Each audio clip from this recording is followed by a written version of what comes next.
पूरी खाएंगे, ससुरारी में होली मनाएंगे। ठीक है, मीट भात खाएंगे, ससुरारी में होली मनाएंगे। ठीक है ना? बारा छल बलाई बड़ा।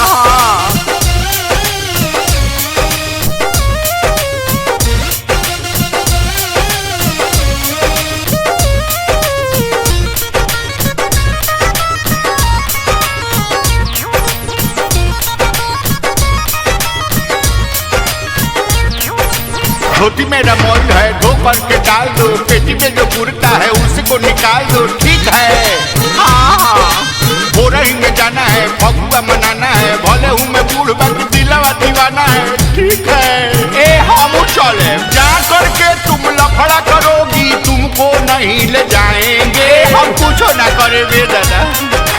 जा करके तुम लफड़ा करोगी, तुमको नहीं ले जाएंगे। खूब जोगीरा गाएंगे, ससुरारी में होली मनाएंगे। ठीक है ना? सारा रारा मीठ भात खाएंगे, ससुरारी में होली मनाएंगे। ऐ हमारा स्प्रे रख दो।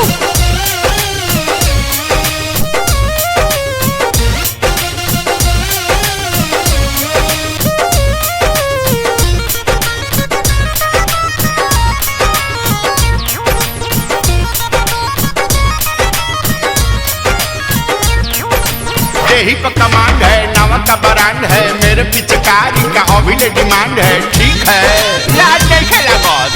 मजा पूरा करना है, किसी से न डरना है, जैसे कोई बोलेगा तो सीधे कलर डालना है। ठीक है, यही खाती जाइबो। चोरी का दारू पिएंगे और लौंडा नाच नचाएंगे। जाए दादा, चोरी का दारू पिएंगे और श्याम देहाती को नचाएंगे। VIP आनंद को बुलाएंगे, फगुआ संग ही मनाएंगे। ठीक है, VIP आनंद को बुलाएंगे, फगुआ संग ही मनाएंगे। ठीक बानू, ए हो बूढ़ी रंग खेलने नैहर तोहरा जाएंगे।